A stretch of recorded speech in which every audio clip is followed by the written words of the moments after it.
La baisse des taux d'intérêt de la Réserve fédérale des États-Unis, le pivot de la Fed, est-il menacé par la victoire de Donald Trump et par une seconde vague d'inflation prospective en 2025 ? Point complet.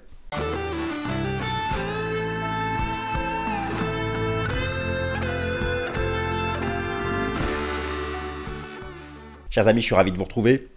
Nous connaissons donc quelle sera la prochaine administration américaine en 2025.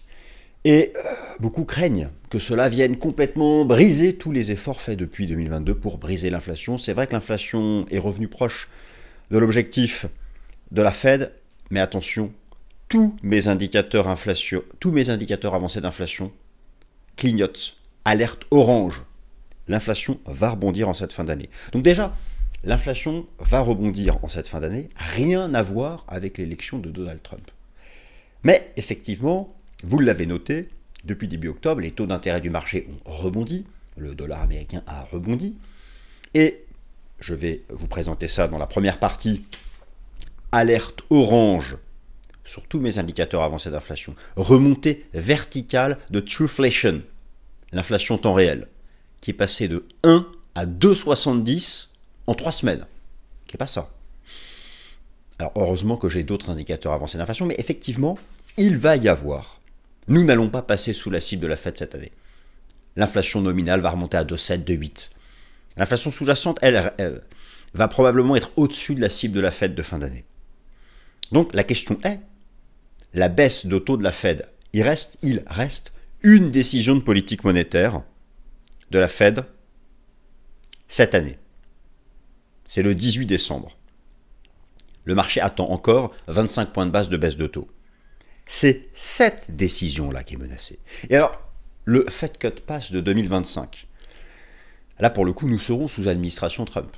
La guerre commerciale, les baisses d'impôts, l'impact potentiel inflationniste, hausse des taux d'intérêt du marché. Bon. Et quelle réaction de la Fed? Que va-t-elle faire? La question est là. Alors que l'inflation est entendue en petit rebond, j'insiste, d'ici la fin d'année, la nouvelle administration américaine menace-t-elle de transformer ce petit rebond en une seconde vague d'inflation?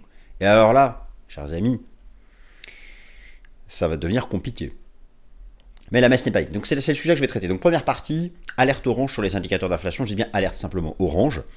C'est simplement... Alors, vous savez, au final même, si là l'inflation avait chuté sous la cible de la Fed, c'était le signal d'une récession. Donc au final, c'est pas si mal. Mais tout de même, première partie, alerte orange. Deuxième partie, l'arrivée prochaine, donc à partir du 20 janvier 2025, d'une nouvelle administration fédérale républicaine, et en particulier la politique commerciale agressive que Donald Trump envisage de mettre en place. Il a bien dit qu'il tiendrait toutes les promesses de sa campagne, tout le plan politique annoncé, économico-politique annoncé lors de sa campagne. Enfin, nous verrons bien. Ça, c'était pendant la campagne. Il a dit beaucoup de choses pendant la campagne. Mais est-ce inflationniste? Alors, pour répondre à cette question, déjà, on va voir ce qui s'est passé entre 2016 et 2020. C'est pas si évident que ça. Troisième partie, le pivot de la Fed est-il menacé? Alors, le pivot a eu lieu en septembre. La Fed a baissé ses taux. Nous en sommes maintenant à 75 points de baisse, 75 points de base de baisse de taux. Il reste une décision de politique monétaire, là, le 18 décembre. Le marché se projette encore sur 25 points de base, mais d'ici là, il y a 2 mises à jour de l'inflation, une mise à jour du marché du travail, il reste un rapport NFP, celui de décembre, il reste 2 CPI et il reste 2 PCE. Et effectivement, si vous prenez par exemple l'algorithme de la Réserve fédérale de Cleveland, qui est l'outil de la Fed, les 2 CPI et les 2 PCE qui tombent en novembre-décembre devraient voir un rebond de l'inflation. Alors, pas une seconde vague d'inflation, mais là, ce rebond de l'inflation, qui est pour beaucoup lié à des effets de base, mais pas que, il y a un vrai souci avec l'inflation des services. Pas l'immobilier. Là, on a de la visibilité, ça va baisser, mais tous les autres services. Il y a un souci. Alors, donc cette inflation va rebondir. L'idée, c'est qu'en janvier, Trump arrive, il ne faut pas qu'il transforme ce petit rebond en une seconde vague. Et là, le pivot de la Fed serait menacé. Et alors là, le marché action, non. Mais nous n'en sommes pas là. Je vous fais aussi donc quatrième partie, vous avez cette semaine, eh bien on commence voilà, d'entrée de jeu, la mise à jour de l'inflation CPI, mercredi 13 novembre. Et il va bien falloir distinguer l'inflation nominale, qui va rebondir, c'est certain, par des effets de base, notamment l'alimentation et le prix du pétrole, de l'inflation sous-jacente, qui elle peut-être va continuer légèrement de baisser. Donc c'est tout ça que nous allons regarder. Cinquième partie, victoire de Trump, marché action, je vous en ai parlé dans le Top Gun la semaine dernière, je vous ai montré, mais là j'estime avoir... Certains secteurs vont vraiment clairement profiter de l'arrivée de Trump. Tout ce qui est lié à la dérégulation. D'autres secteurs, il faut être plus méfiant. Je vous refais un petit topo là-dessus. Et enfin, on termine sixième partie, par le point technique S&P 500. Et je suis très content car il s'inscrit parfaitement dans le décompte Elliottis que je vous propose depuis des mois. Cette fameuse vague 5, vague 3 de 5. Donc où est-ce que nous en sommes? C'est parti. La baisse des taux de la Fed est-elle menacée donc, par une seconde vague d'inflation US et par la victoire de Donald Trump? Le programme, je vous l'ai détaillé à l'instant, il s'affiche à nouveau sous vos yeux. Première partie, alerte orange sur les indicateurs avancés de l'inflation US. Deuxième partie, la victoire de Trump est-elle inflationniste pour 2025? Troisième partie, le pivot de la Fed est-il menacé? Je parle des 25 points de base que le marché attend, espère, le 18 décembre prochain. Inflation CPI du mercredi 13 novembre, la crainte d'un rebond hors de contrôle. Cinquième partie, victoire de Trump, les vrais actifs financiers gagnants. Marché action, point d'analyse technique, S&P 500 en sixième partie. Les indicateurs avancés de l'inflation US passent en alerte orange pour la fin d'année. Qu'est pas ça? Que se passe-t-il? Alors, vous savez que lorsqu'on parle d'inflation, nous parlons du CPI, du PCE et du PPI. Et lorsque je parle d'indicateurs avancés d'inflation, eh bien, je n'utilise pas qu'un, je n'utilise pas que Trueflation. Voici donc mon tableau actualisé des indicateurs avancés d'inflation. Colonne de gauche, indicateur avancé pour l'inflation US. Colonne de droite, diagnostic actuel. Et effectivement, il y a des signaux d'alerte orange. Je n'ai pas dit alerte rouge. Alors, Trueflation en rebond vertical depuis le début du mois d'octobre. Effectivement, alerte orange sur certaines composantes clés de Trueflation. Même si je vous rappelle qu'il n'y a pas de lien direct entre Trueflation, qui est l'inflation temps réel, et les mesures qu'utilise la Fed, le CPI, le PCE et le PPI, les composantes ne sont pas les mêmes, les méthodes de calcul ne sont pas les mêmes, mais Trueflation est censé être la vraie inflation que subissent les Américains. Effectivement, voilà que depuis un mois, même, regardez, nous sommes passés de 1,40, pardon, je vous ai dit 1 tout à l'heure, de 1,01 à 2,70. C'est quand même énorme. Ça fait seconde vague d'inflation. Mais prenez déjà du recul. Voilà ce que fut la vague d'inflation Covid. C'est monté à 12. En réalité, là, nous sommes plutôt entre 2 et 3. Nous sommes plus ou moins revenus au monde d'avant. Le Trueflation avant la crise sanitaire, dans le monde d'avant, évoluait entre 2 et 3. Alors que l'inflation officielle était entre 1,5 et 2. Donc en fait, il ne faut pas... Effectivement, ce qui n'est pas bon, mais c'est surtout il y a des effets de base. Ce qui n'est pas bon, c'est cette remontée verticale. Quand je parle d'effets de base, je vais vous donner l'exemple notamment du pétrole. Vous savez, un taux d'inflation annuel, c'est bête et méchant. Un taux d'inflation annuel, vous prenez par exemple là le prix du pétrole en novembre 2024, et où était-il en novembre 2023? Bon bah, voilà où est-ce qu'il était en septembre. Voilà où est-ce qu'on étions nous ici en septembre. Il y avait un delta très négatif. Mais comme l'année dernière, à la même période, le prix du pétrole a baissé, bien regardez, on se retrouve en novembre-décembre ici, on est au même niveau. Donc, il y a encore 2 mois, la contribution du pétrole à la désinflation, c'était énorme. C'était moins 15, moins 20. Là, c'est juste revenu à 0. Et comme l'inflation des services est plus élevée, ça fait logiquement remonter le taux d'inflation. Donc, il y a déjà un effet de base. Mais ça, je vais creuser le sujet dans un instant. Donc, effectivement, Trueflation est en rebond. Mais pas d'alerte dans le sens où la véritable alerte, ce serait de dépasser 3 et de continuer de s'envoler verticalement. Là, il y a un souci. Mais tant que le Trueflation reste dans un range 2-3, il n'y a pas d'alerte. Alors après, si vous regardez effectivement les composantes, c'est alors en grande partie liée à un rebond de l'inflation dite des transports, elle-même liée en fait à un rebond du prix de l'énergie. En tout cas, non, à un effet de base, à simplement l'effet de base. Il y a, oui, donc, alors, l'inflation des voitures qui est remontée à 2,5, effectivement, alors qu'elle était à -5, donc là, il y a quand même un sujet. Il y a un souci aussi au niveau de l'inflation des services publics. Alors, les biens durables de consommation courante aussi, l'inflation remonte, mais finalement, elle est revenue, elle tourne autour de 2, donc ça va. L'inflation vestimentaire, elle, effectivement, est remontée à 5,6. Bon, il y a quand même certains sujets. L'inflation immobilière, elle, est passée de 0 à 1,5. Bon, 1,5, ça reste correct. Donc, en fait, il y a à la fois un effet de base et en même temps certaines composantes clés qui ont remonté tous ensemble, mais qui étaient tombées tellement basses, en fait, que là, le fait de revenir à 2,5, 3, c'est finalement revenir à un trueflation du monde d'avant. Et lorsque trueflation du monde d'avant, crise sanitaire, avant crise sanitaire, était à 2,5, 3, l'inflation CPI était à 1,5, 2. Donc voilà, ce que je veux dire, c'est qu'il n'y a pas d'inquiétude tant qu'on ne s'envole pas au-dessus de 3. Ça, c'est donc la première chose. Mais tout de même, alerte. Alors, là, inflation no casting, ça, vous savez que c'est important à suivre, parce que il s'agit de l'inflation, d'un algorithme que surveille la Réserve fédérale des États-Unis. L'algorithme de la Réserve fédérale de Cleveland nous indique que pour octobre et novembre, donc octobre qui est publié en novembre, novembre qui est publié en décembre, oui, toutes les métriques de l'inflation rebondissent. Alors attention, surtout l'inflation nominale. Le CPI est actuellement à 2,4. Cette semaine, d'après No Casting, donc un outil de la Fed de Cleveland, il va monter à 2,56, puis 2,67. Pour le PCE, le PCE est actuellement à 2,01. Il devrait remonter à 2,23, puis 2,47. Oui, ça fait peur, ça. Ça, on ne s'attendait pas à ça. Mais en même temps, rappelez-vous, si l'inflation avait droppé sévère sous 2, c'était la récession. Donc, c'est pas une mauvaise nouvelle. Ce qui serait une mauvaise nouvelle, c'est de remonter à 3, 4, 5. Mais si en fait, là, on se maintient entre 2 et 3, c'est pas une mauvaise nouvelle. Oui, c'est pas l'inflation du monde d'avant, mais c'est aussi la confirmation que nous ne sommes pas en récession. Je parle de l'économie américaine. Par contre, là, il y a un sujet.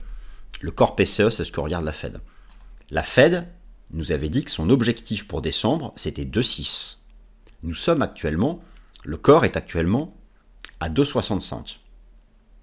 Et le No Casting nous dit que ça va rebondir à 2,74, puis 2,88. Ça, c'est pas bon. Si effectivement nous avons un corps PCE à 2,88 sur la mise à jour de novembre publiée en décembre, nous n'aurons pas de nouvelles baisses de taux le 18 décembre. Mais c'est pas sûr, l'algorithme se plante parfois. En tout cas, c'est ce qu'il prévoit maintenant. Alors, un peu d'optimisme quand même. La contribution de l'immobilier va continuer de baisser lorsque vous comparez les indicateurs d'inflation immobilière temps réel avec l'inflation immobilière officielle. Là, vous avez l'inflation immobilière temps réel qui est entre 1 et 3, comme dans le monde d'avant. Dans le monde d'avant, l'inflation temps réel immobilière était égale à l'inflation officielle. L'inflation officielle est encore à 5. Donc nous savons que l'inflation immobilière officielle va perdre encore 2 points de pourcentage. Et je vous rappelle que l'inflation immobilière officielle, ça pèse 30% du CPI et 20% du PCE. Ça, c'est plutôt pas mal pour l'inflation sous-jacente. Ensuite, vous avez la composante inflation des PMI. PMI des services et PMI manufacturiers. Le message d'ensemble est neutre. Donc là aussi, pas de panique. Alors, il y a un léger rebond de la composante inflation du PMI manufacturier, mais globalement qui est au niveau du monde d'avant. Par contre, la composante inflation du PMI des services, et je vous rappelle que l'économie américaine et nos économies occidentales sont surtout des économies de services, et que les services représentent l'essentiel du PCE, qui est l'indice favori d'inflation de la Fed, eh bien, nous sommes en baisse, même légère récemment, et parfaitement au monde d'avant. Donc, j'aurais même plutôt dû mettre en optimiste. Mais les indicateurs avancés d'inflation que sont ici la composante inflation des PMI ne donnent pas d'alerte. Donc au final, Trueflation donne une alerte, mais on a compris que c'était pour des effets de base et un peu de rebond d'inflation. No Casting donne une alerte, mais au final, ok, l'inflation va remonter à 2,7, 2,8, mais c'est finalement mieux qu'un scénario où elle se serait effondrée sous 2. Donc voilà, c'est pour le moment, attendez-vous donc à ce rebond de l'inflation. Il est possible que la baisse de taux de la Fed du 18 décembre soit menacée, alors sauf bien sûr si dégradation du marché du travail. N'oubliez pas, il y a la composante inflation et marché du travail pour influencer la Fed. Et donc, alors ensuite, vous avez donc le prix des voitures en temps réel, je vous l'ai montré.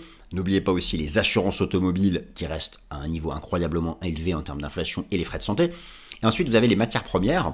Alors pour les matières premières, en fait, ce qui se passe, c'est que les matières premières ont eu une contribution très baissière à l'inflation par un effet de base. Parce que il y a un an, les prix étaient très élevés. Maintenant, si vous comparez aujourd'hui à il y a un an, c'est à peu près pareil. Et on peut faire le même topo pour l'inflation des matières premières. Donc, c'est simplement que la contribution de l'énergie ne va plus être négative ou moins négative. Alors, la victoire de Trump est-elle inflationniste pour l'année 2025 ? Vous avez tout d'abord à droite un graphique qui vous montre l'évolution du taux d'inflation selon le CPI sous le premier mandat de Donald Trump, entre janvier 2016 et fin 2020. Effectivement, sous le mandat de Trump, l'inflation a remonté et a eu tendance à se maintenir vraiment dans le haut de la fourchette, entre 2 et 2,5, avant qu'elle chute drastiquement ici au moment de la crise sanitaire. Mais donc il y a eu effectivement une prime inflationniste avec Trump.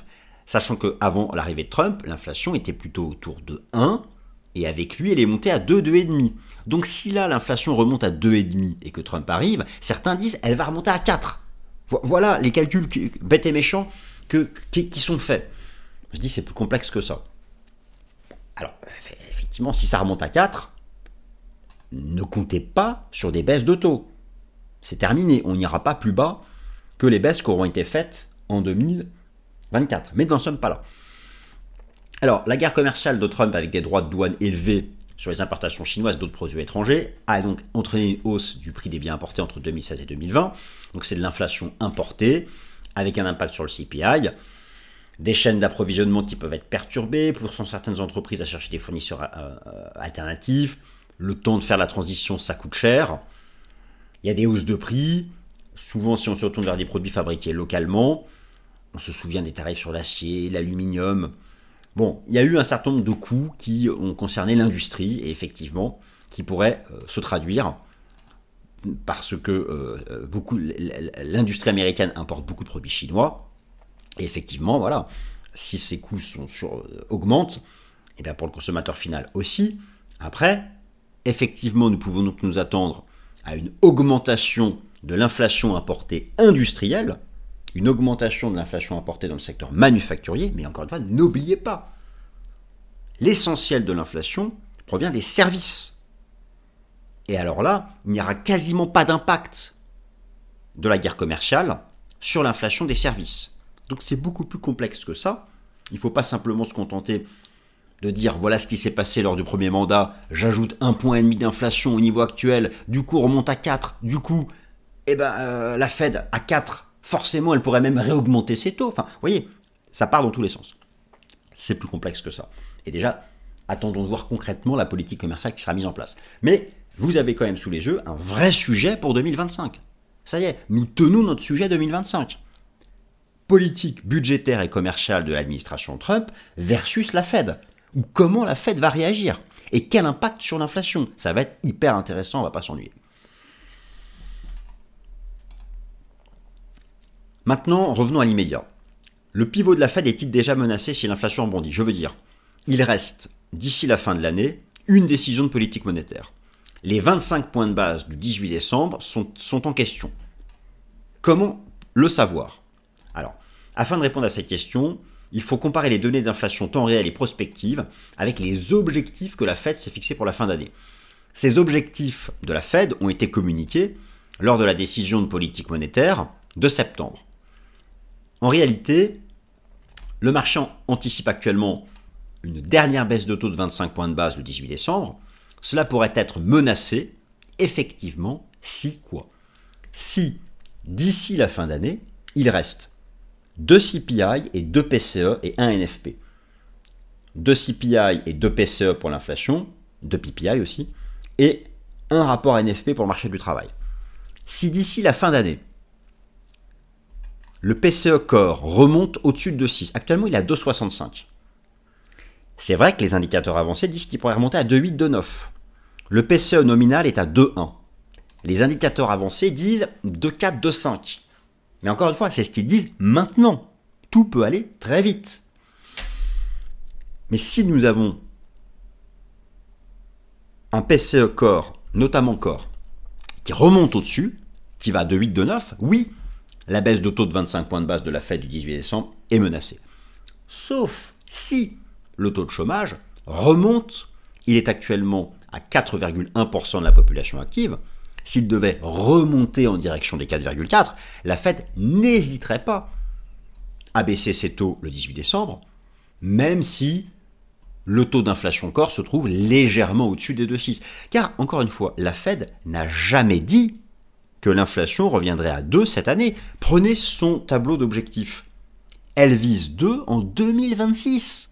Et oui, j'insiste. Donc, il ne faut pas non plus se surstresser, comme j'ai pu le lire dans certains articles, par ce rebond de l'inflation envisagé léger pour la fin d'année. C'est ce que montrent les indicateurs avancés. Car au fond, la Fed n'a jamais dit, même pour l'année prochaine, elle vise que 2,2. Ça peut aller très vite.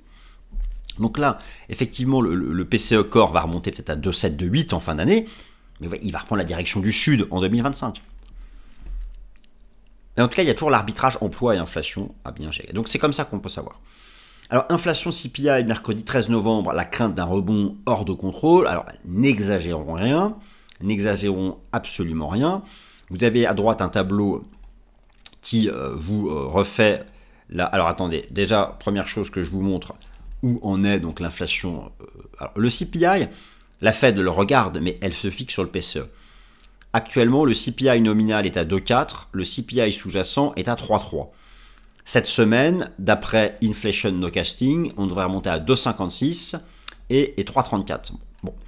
Alors, cette semaine, ne vous stressez pas si l'inflation nominale rebondit, parce que c'est en grande partie lié, je vous l'ai montré, à un effet de base sur l'inflation énergétique, qui n'a plus de contribution négative, puisque si vous comparez les prix de novembre 2024 à novembre 2023, c'est kiff-kiff.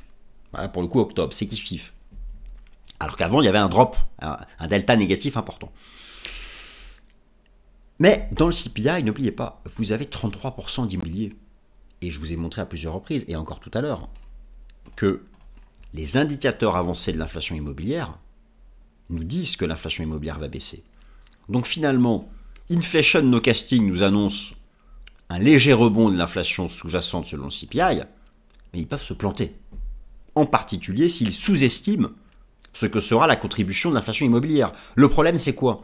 Le problème, c'est qu'il est extrêmement difficile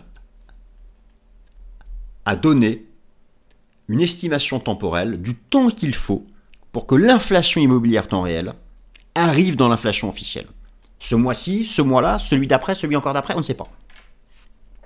Ça se joue à 2-3 mois après, on ne sait pas. Donc pour ce chiffre du 13 novembre, eh bien, nous verrons bien. Encore une fois, dites-vous bien qu'il y a une différence énorme de méthodologie entre Trueflation et les chiffres officiels. Et regardez, on a vu un Trueflation à 1, on n'a jamais vu le CPI tomber à 1. Donc il est possible que là, le rebond de Trueflation ne se traduise pas par un rebond du CPI. Puisqu'encore une fois, dans le monde d'avant la crise sanitaire, on était entre 2,5 et 3, alors que l'inflation officielle était à 1,5. Vous voyez donc, attention, attention. Donc. Il ne faut pas utiliser que Trueflation. C'est pourquoi moi j'utilise plusieurs métriques.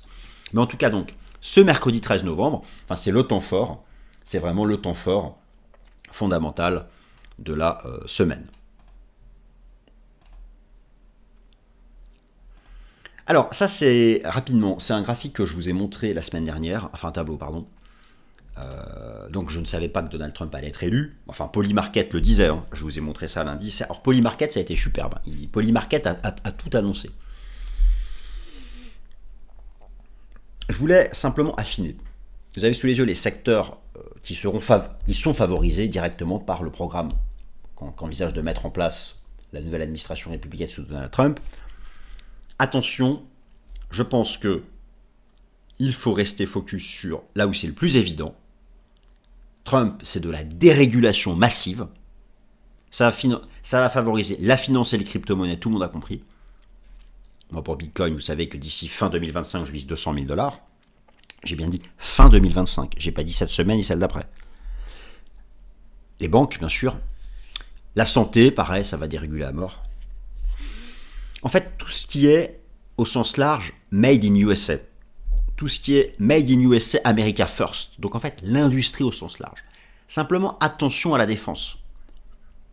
Notamment si l'administration de Trump arrive à mettre un terme à un certain nombre de conflits. Les États-Unis vendront toujours des armes. Mais attention, un secteur qui a déjà bien monté. Donc, pour moi, et idem pour le secteur de l'énergie, où finalement, sous la première administration Trump, ça n'avait pas tant monté que ça.